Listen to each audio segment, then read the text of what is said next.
Are we live? I don't know. I think we are. Yeah. Hello.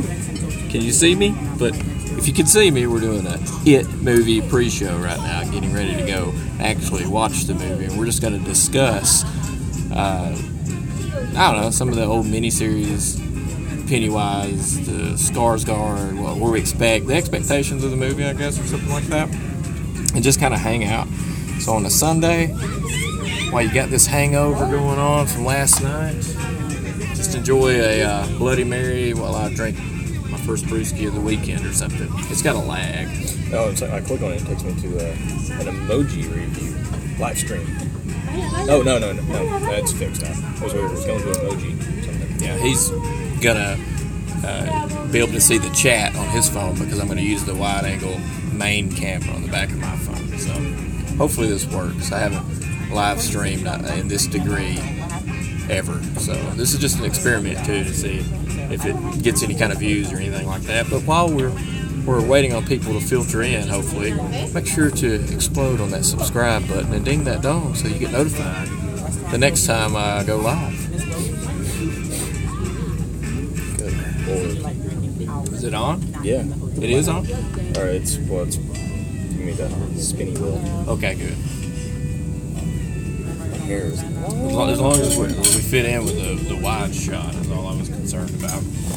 So now we just hang out and chitty chat before the movie. So, but yeah, we got a 4:30 showing, and it's like 3 or something like that now. So we got a little while. So beers. Yeah. So Not too many though, because we want to remember the movie. Oh, yeah, absolutely. I mean, I don't want to do a Logan all over again. Oh my God! Go watch my. If I remember, I'll go back and put the link in for Logan. That was a terrible experience for remembering a movie, but it was great for video. For the viewers, yeah. I thought it was awesome. Yeah. I don't think I really officially watched it until I got it on Blu-ray. Oh, and I do want to mention that I'll be live after we watch the movie It. So I guess Central Time, that should be like 7, I think, or something like that. Maybe 7 o'clock p.m. Central Time. But I don't know. I was super excited. Did you know that the movie's been like in the works for almost a decade? I didn't know that. Yeah, it's like I think 8 or 9 years now that they've been tossing it around. Wasn't it originally going to be a true detective director? Yes, yeah, but they wouldn't let him go in his creative direction with it. So, and I'm scared, like, if this is really good, yeah, which I've seen a few reviews. Thank you. And I've seen a few reviews, so if it's really good, I'd be scared of the direction he was going to go. Maybe the studio was actually correct in not letting the creative freedom flow too much. Yeah, if this is really good. But I tell you, it falls perfect, like on the heels and on the toes of Stranger Things. Like, being able to have this out, and this is what I think. I haven't seen the movie, but I think that it's going to be like mainly focusing on the kids with this entity or this demon being involved in the whole mix, but not like the spotlight. I think it's going to be on the kids. Like, I think they learned from Stranger Things, like how to handle a kid show and it be like a hit. I think they were able to go through there and diagnose, because the Duffer Brothers was originally supposed to be involved in this too. Oh, really? Yeah, somewhere or another. I read that they were actually wanted a hand in the It remake. Before or after they did Stranger Things? Before. Okay. Because, it's been going on almost a decade. I wonder if that's what Stranger Things is. I think so. Reaction to that. I think so. But I think this is going to be Stranger Things on steroids, I'm hoping. And I know for a fact that they've omitted because this is not a remake of the miniseries. This is an adaptation of the book, I guess. Yeah. And they omitting a couple of things that need to be omitted. Yeah, apparently the girl, I think we can say that it's already out, I think. But apparently in the book, I know it was pretty controversial back when the book, because my dad. It's the fries for you. Thank you. You're welcome. Y'all enjoy. Cool, dude. Thanks, it's a lot of food. Here, you can have some. I am full, dude, off shrimp and grits, which my wife made, which is fantastic. If she's watching, she's the best cook I've ever met in my life. But anyway, what was I saying? Oh, the stuff that they've left out of the book. Because one of the main things they left out of the book was, because this is the Losers Club, and this is, I think it's why it's so relatable to me. It's a miniseries, but I'll get back to why I'm obsessed with the movie, sorta, in a minute. But the girl in it, is her name Beverly or something? I don't remember. I don't remember either. But she was she had sex with everybody in the whole group.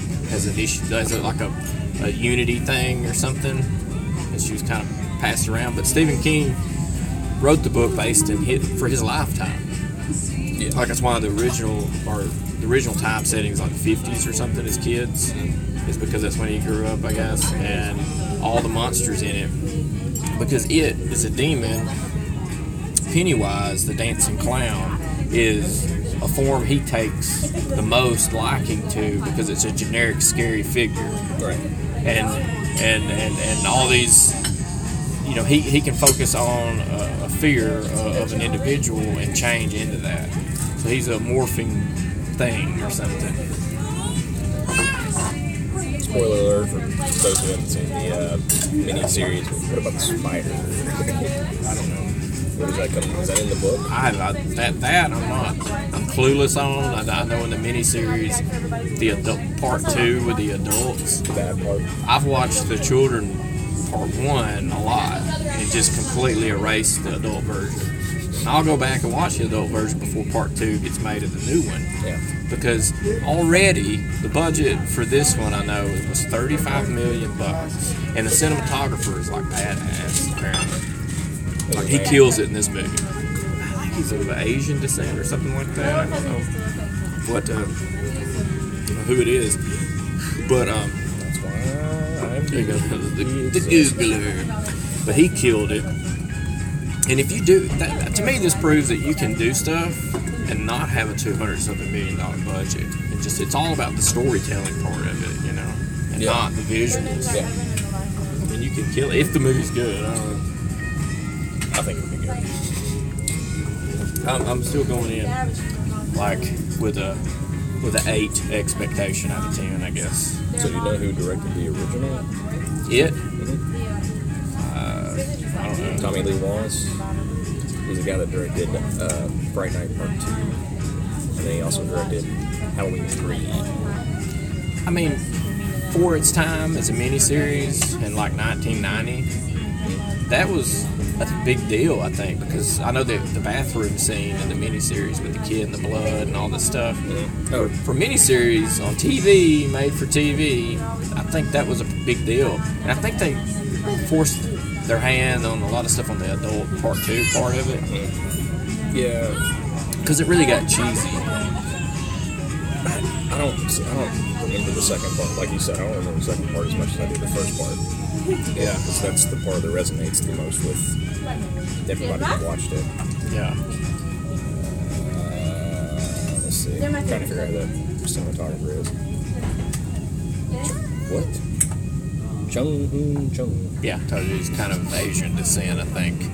But yeah, I heard he done a great job. Like I tried to do, as far as the trailers goes, like whenever Skarsgård made, you know, with the projector trailer, Known for Old Boy. That was a good movie. Yeah. And but when the projector scene started and the hair and it turned into Pennywise, when that trailer first came out, I stopped watching trailers since then.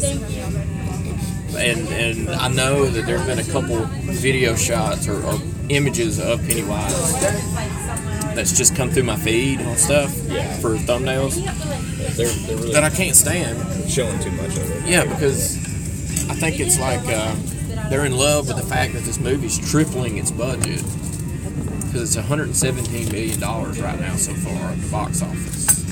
And I think the timing is perfect because everybody's waiting around with a heart on for Stranger Things Season 2 to come out. Yeah. And this is like the ultimate version of a kid's story.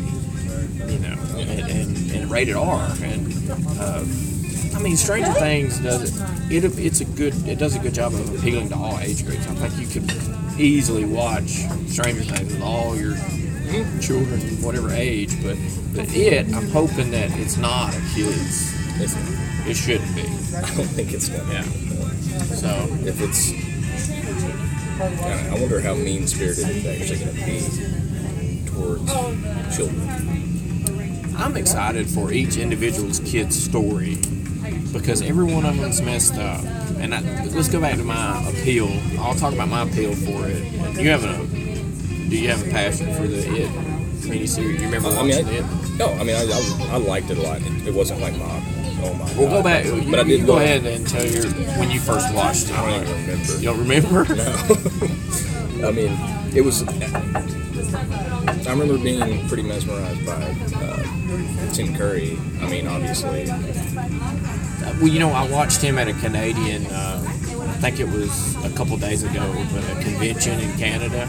Video of him. He had a stroke or something like that. A massive deal. And he's wheelchair bound. He is? Yep. And his hand was all crooked up. And he's got one of those head. Yeah, right now. This was a couple days ago. And his head pad is up behind his head. And he can barely kind of talk. And like he's. I don't know. That's awful. Because as far as Tim Curry's stuff goes, for me, the movie Legend with Tom Cruise, like his version of the devil, I guess, or a demon. That was my go-to for Tim Curry. Yeah, that was mine. And Pennywise was second. As far as Tim Curry acted, and in the Rocky Horror Picture Show, it was like third. Yeah. And then Clue, it's like fourth. And then after that, I guess. And after that, I have no idea what the hell I care about it. But maybe Home Alone. But those are epic. To be in that cult classic, that many cult classics, is huge. And but his demon though, and always Legend. Yeah. Oh my God. Legend, like, it's awesome. Everything about it was awesome.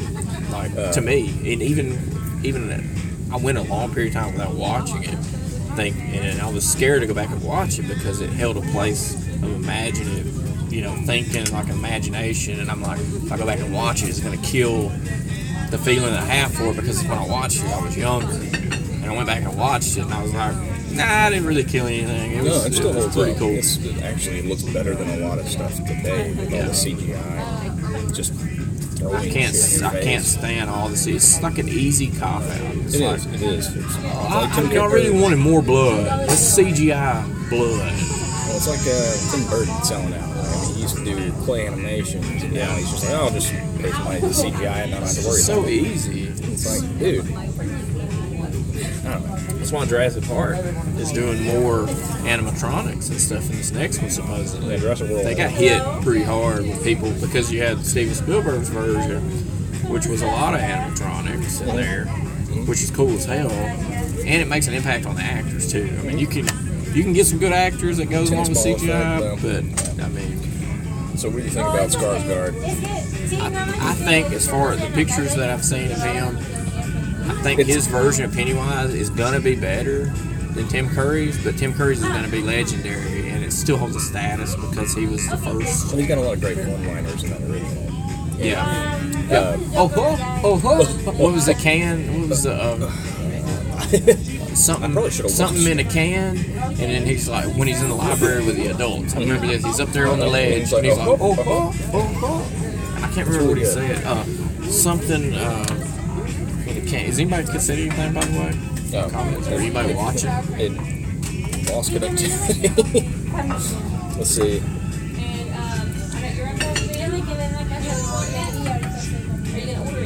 Not yet. God. He's trying to get me. Hold on. I'll turn my Wi-Fi off.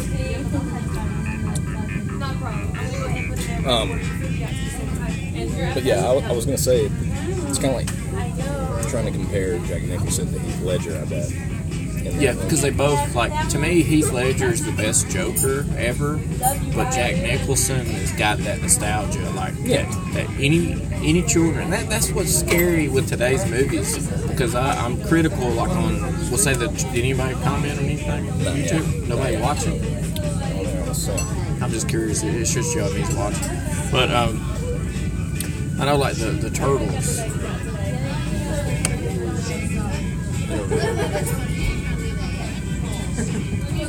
Turtles, the new Turtles sucks. Oh, that's through Facebook, isn't it? Yeah. It's not on the YouTube. Let me go to YouTube. But, yeah. Back to what we're talking about. Yes, that's what worries me with today, because it's like I don't have a child. Like it's crazy, like how your teenage years or early teenage years impacts the rest of your life with film. Because as an adult, I can dismiss something pretty quick, like the Turtles movies. Like, oh, it's crap, because I remember the original and I love that because I was young. What's sad is like the kids that watch that now are gonna look back like, oh, the Turtles back in my day. Yeah, like, oh, the Turtles back in my day when it's full CGI and on the rooftops with Michael Bay, he was the best. Now they do the shitty practical effects. Yeah, and Mark Wahlberg is the absolute best in Transformers of any actor that's ever existed. You remember those days? I'm sorry, like he's a cool guy and he's really worked at honing his acting skills, but he's still. That movie looks trash. Mark Wahlberg is Mark Wahlberg playing Mark Wahlberg in every movie. Oh my gosh, Optimus. Is that a Bud Light? Oh, product placement, bro. Yeah, there's product placement everywhere. I'm glad Michael Bay's stepping out of. What's he out of? He's out of Transformers from now on. I think he's going to be out of the Turtles from now on. I think he's out of some stuff that he's kind of killed a little. It's kind of killed. Sort of. I mean, I like the action parts. I like the first one. I'm really anticipating. Yeah. Let's take it when y'all are ready. Okay. You gonna get another one? I was going to, but I can order from here. Oh, okay. Slacking, Applebee's. Slacking. Why would they give us a ticket? I don't know. I guess you thought we weren't ordering anything. I don't know. I'm drinking. Yeah, I know, right? Oh, well.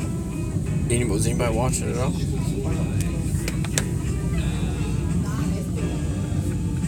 I can't tell.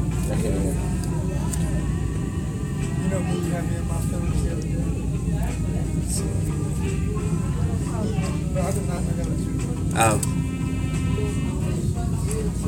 The wife said Tune in something. for 30 minutes and watch me eat. Yeah. The wife said something that was it. Does that go back home or something? Yeah. But James Cameron or whatever, those movies. Which ones? The CGI movies. Avatar. Them little blue aliens. But yeah, I'm excited because he doesn't just make movies. He like invents the software. He invents he revolutionizes and leases all that out and makes money off what he makes. He's an innovator. Yeah. Like to me, he's kind of like the real deal, even though he's like a major asshole, I think, in real life. He plows through lives and stuff like that. If you're watching. Most geniuses kind of are pricks. Kubrick? Yeah. So. But, anyway. Well, except for, I don't know if Nolan was. I heard that he's a bad guy. I heard he's actually pretty. I don't know. I haven't read anything about people complaining about him on set or anything, but I think, reorder. You want another shot? Well, you ain't drink. I'll take one. So 2.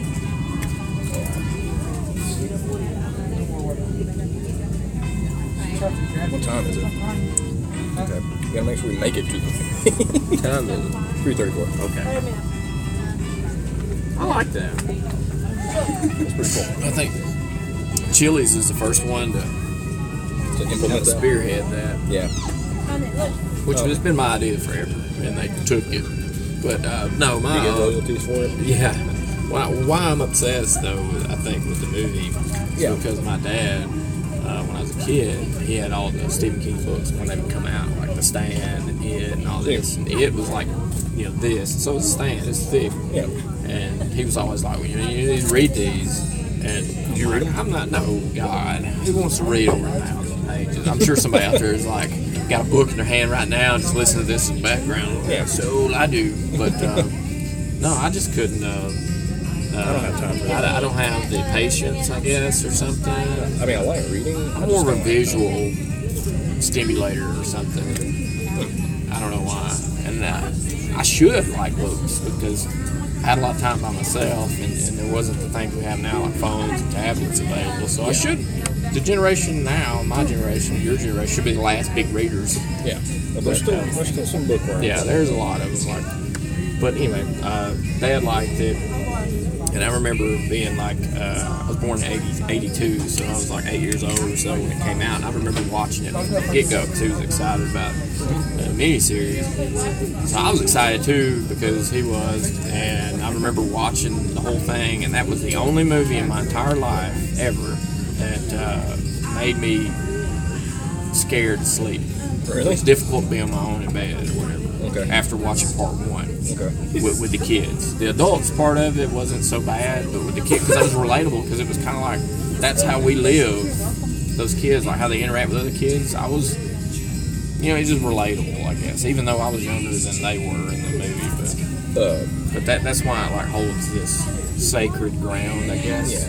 When did the original come out? 90? Yeah, 1990, because it's been exactly 27 years, and that's how long. That's when Pennywise comes back, or it comes back to feed on children. It's like every 27 years. That's a big deal. 27 years. I would have been 5, so I don't even remember. You're younger than me? How old do you think I was? I thought you were 40. No, I'm just kidding. Well, I thought you were 40. I'm 70. Yeah. Yeah, no, I remember, like, because I'm sure it re-aired a number of times after that. On, Probably. You know, cable. I remember watching it. I just don't remember. I don't remember when. Yeah. I did have the DVD like later. I think what's cool though is like you got my generation, which is your 35ers, and they and like to 40. Really remember this, probably 35 to 45 years old, because you've been 18 and 45, so or 17 or 18 years old. So that right there, this holds sacred ground, and then they're going to experience it with their children. So 27 years apart, it's going to be able to hold ground and maintain. And Skarsgård's Pennywise is going to be like our Tim Curry's Pennywise to these next generations. Well, that's what's interesting that you bring that up, because Cody's bringing his kids to watch it tonight. Mm-hmm. How old are 10 and 13. That's cool, because they may not be able to sleep for school tomorrow.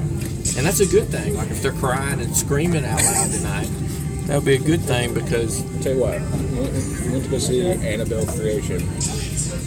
I went with them. And I was sitting there doing this the whole time, and I look over at James, and James was just like... Did it scare you? The new Annabelle? No. Yeah, it did, didn't it? Yeah, it was creepy. Because people say that that movie is the scariest of the year. It was pretty scary. I watched it. Did you like it? Yeah, I mean, I thought it was cool, like how it was a monster, like an entity thing, you know, because that's what it is. It grabbed the elevator, you know, and all that. Here y'all go. Thank you. You're very welcome. That's what it is in the first movie too. Yeah. Have you seen that? I don't remember it. It's bad, but the theme still looks the same. It's the same, whatever entity. Yeah. Which was the strongest point of that original movie was that thing. Yeah. But I feel like the director, I don't know what his name is, the guy that did Lights Out. He understands. I don't know. I'll tell you a movie that I really did like. I like the short film of Babadook.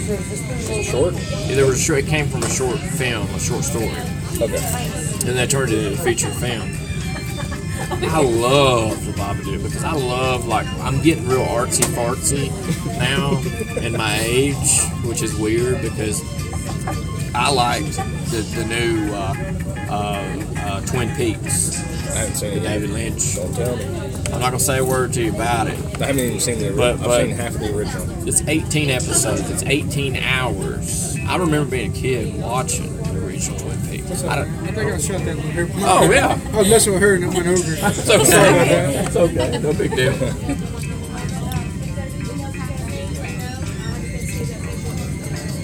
But, what was I saying? Oh, 18 episodes. It's just, I'm not going to give you any spoilers or anything like that, but you can sum up the series quick, no big deal. It's David Lynch. He's a real abstract art guy. He's a big art guy. And But it's probably the best series I've ever seen in my life. It's been the most changing thing I've ever seen in my life. It's changed my view on life. Have you seen the movie? Huh? Did you see the movie? Yeah, Firewalk with Me or whatever. Yeah. I haven't seen it either. You never seen them? There's so much of. There's 2 seasons of Twin Peaks, Firewalk, and then there's a book I think that Mark Frost is coming out with October, and they're saying that there probably won't be another. I'm not gonna say it, but anyway, this right here, you'll struggle. Like I started watching it 2/3 of the way into the series, so I power watched all the episodes back to back. It was a struggle to get through some of the episodes because you'll have like no dialogue in a whole episode, and you can sum up the whole episode in a sentence. But the visuals and what you take from it, he's huge on never explaining anything. Oh yeah, like you figure it out for yourself, and to me the creative freedom that was in this, like Showtime. Negotiating with him. Well, he had a lot more creative freedom with Showtime. He was like, "Hey, I'm only constricted." Well, it was a big argument. It's like they didn't want to have 18 episodes. They didn't want to have the budget to do what he wanted to do. Showtime did? No, originally, because it was off. It was done. He was out, and he came back, and it was the fans. Like they realized it was over, and everybody was like, "What the? We want this to end." It didn't really have a conclusion, from my understanding. Yeah. So. Did this season have a conclusion? Or I can't tell you. That's the journey. In David Lynch's honor, he would never tell you anything, And what's weird, though, is I've watched a lot of interviews with him. He's got a documentary called The Art Life that's on Amazon Prime right now that's new. And I think it was crowdfunded, like through Kickstarter or something like that, the documentary. So watch that after you watch season 3 or whatever. If you can get through it, because if you're the type of person that says, "What happened? I'm confused. I'm lost." If you're that type of person, you might as well just throw it in. Like you're not going to get past episode 2 or 1 for that matter. I've watched up until there's a scene with the small person, in the weird red room. Yeah, the lodge. Yeah. But I or the waiting room. I have to go back and rewatch it because I didn't understand what was going on at the time. I know it was all strictly visual, like wasn't it like a dream or? But the crazy thing about it, after the fact, after you're done with the season, then you start reminiscing back, you start investigating, you start getting people's points of view off of YouTube, like breaking down, especially breaking down episodes 17 and 18. They were together in a 2-hour segment at the end. So you start really trying to investigate what was going on. But then you're like, oh, okay, I need to watch this again. And then when you watch it again after finishing it, you're able to understand more. Okay. And decipher what's happening. Okay.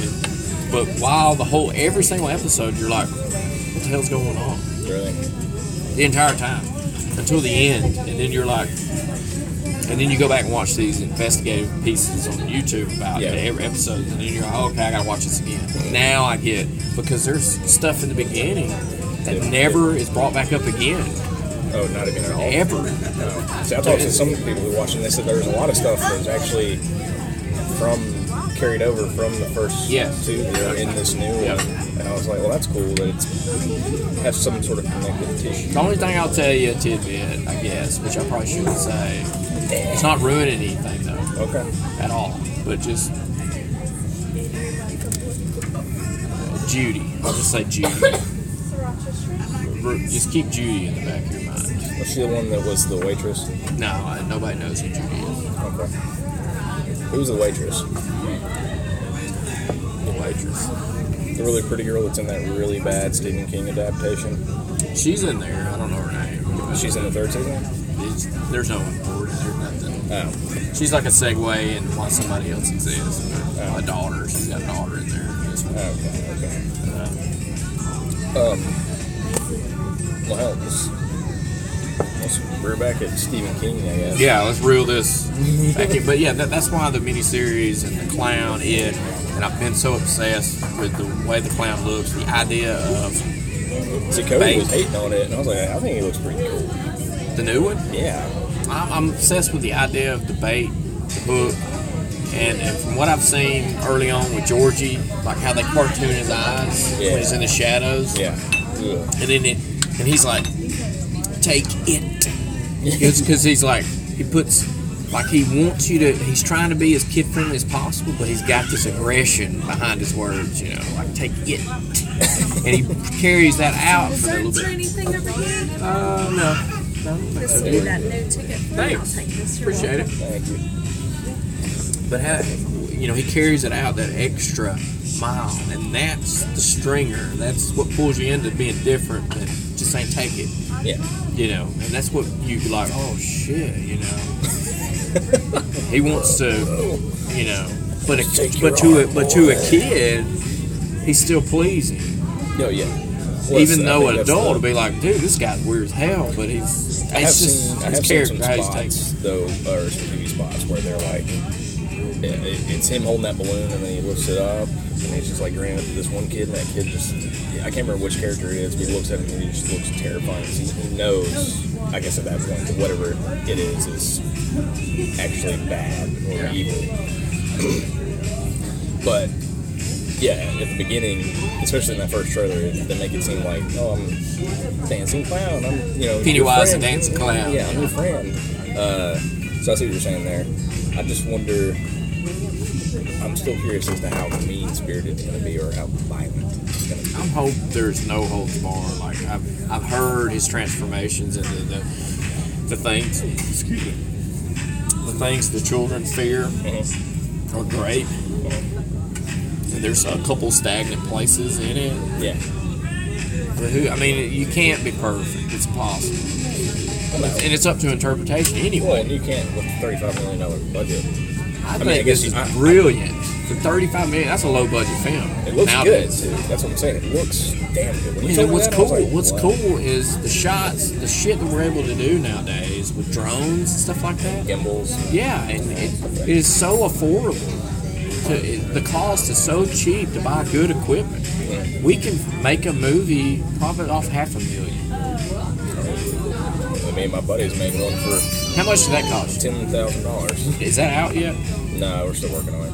It's in the editing stage. I watched some stuff with a GarageBand app on a tablet at work, and I watched an iPhone dude. You talking about for scoring?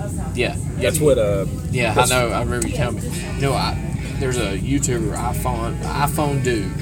He recreated the Wonder Woman music with and nailed it exact. It's Hans Zimmer, right? Yeah. He's a composer, I think. and he nailed every bit of it. Shows you how to do it and everything on a tablet.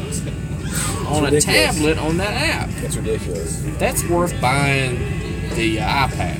Yeah. Is it free with the iPad? I think I had to pay $3 for GarageBand. But It's Jesus $3. Christ. You know, $3 and you can make. What time we got? 3:48. Yeah. Now, what's your experience with it? You already kind of said that you just kind of saw it in passing. Well, I mean, my sister was obsessed with it. She's 37, so I had to she watch falls it. right into that. I got the trick. Oh, Jesus Christ. Ooh, my nuts drawed up. Is that weird? I don't know. Or is it?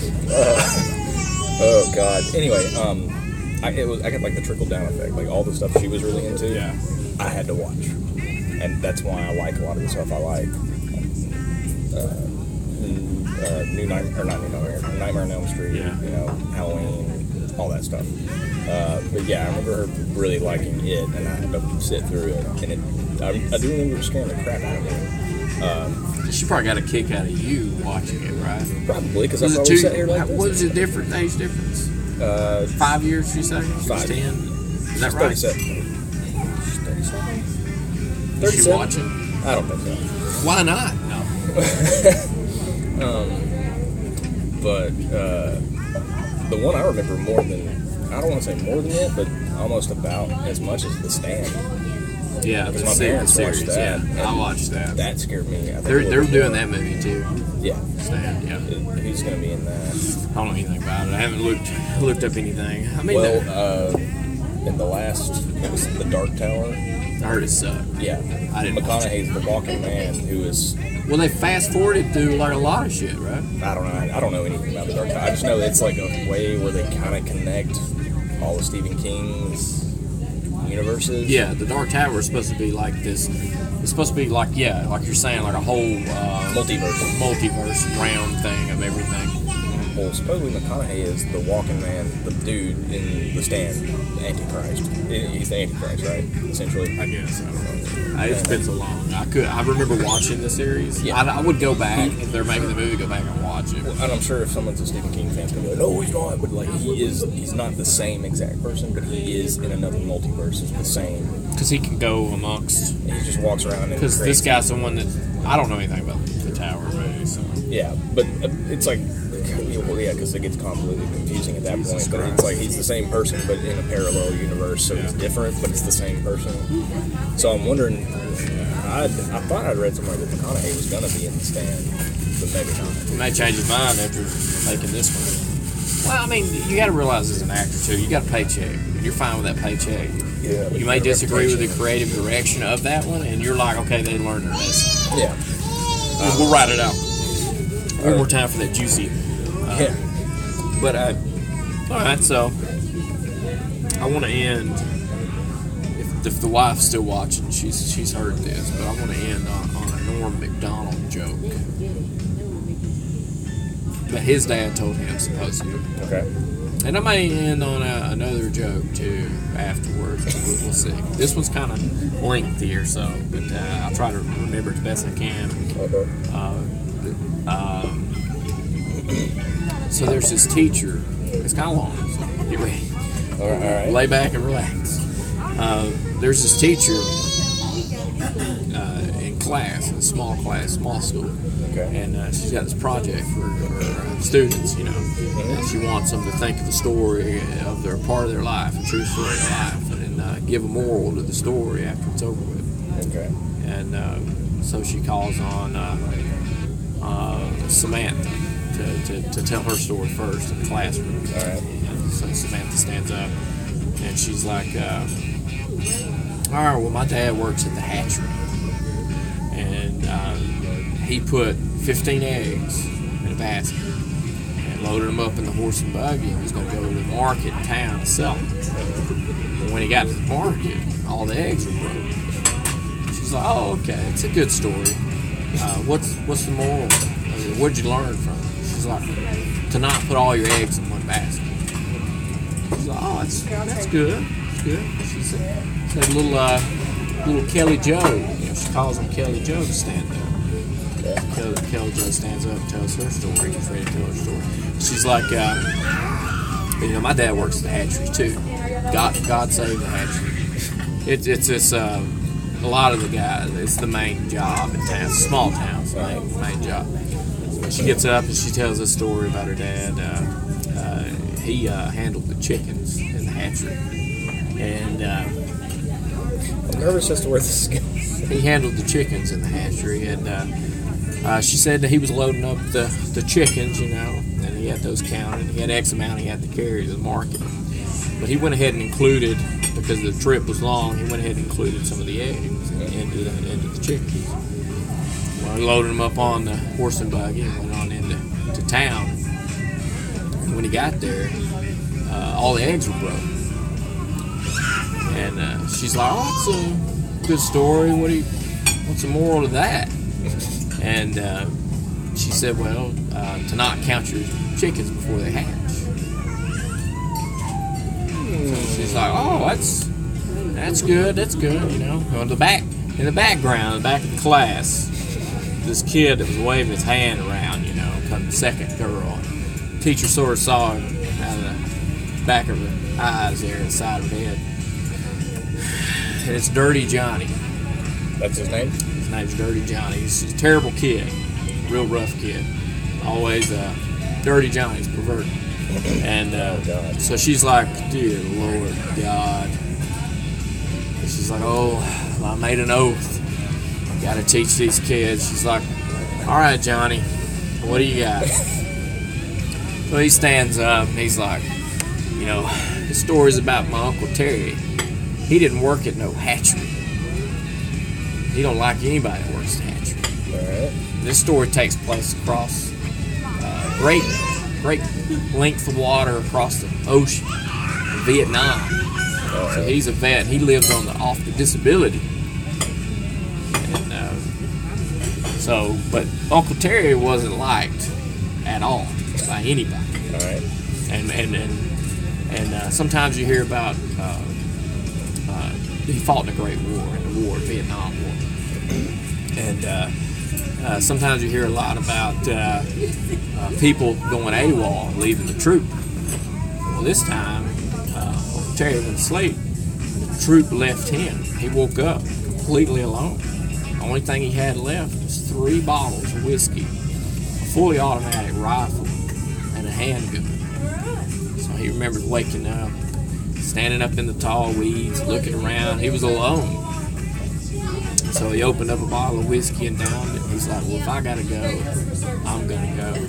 So he started walking. And he got to a village. He didn't know if it was Charlie or if it was a village he was sent to protect. But he goes into the village, pulls out his rifle, and just starts firing away.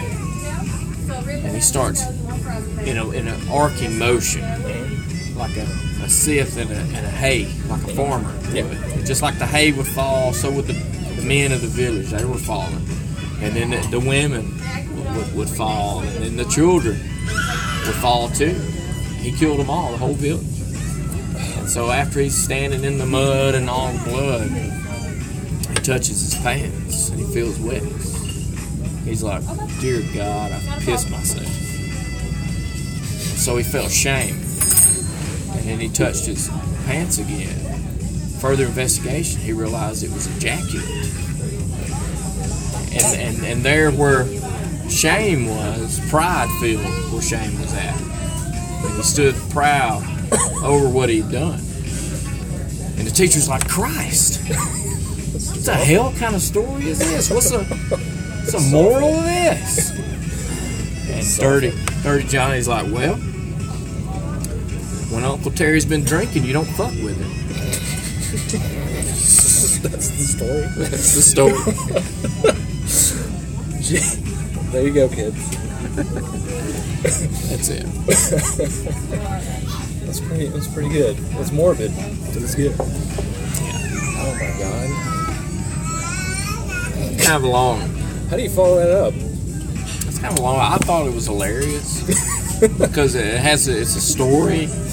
It just ends with. Yeah, you shouldn't have to explain a joke. You don't explain jokes. Yeah. The other joke was real quick. There's these 2 women on the bridge, and they're walking across the bridge. They're older women, and the woman's like, I've always wanted to pee off the bridge. And the other woman, her friend, is like, well, go ahead. Nobody's coming. Nobody's around. There's no boats down there. And she's like, why not? So this is a Super Dave Osborne joke, by the way. Give him credit. So she's like, all right. So she sits up on the edge of the bridge. Pulls her pants down, sits up on the edge of the bridge, starts to pee, and she looks over and she's like, good Lord, there's a canoe down there. And the other woman's like, that's not a canoe, that's your reflection. We'll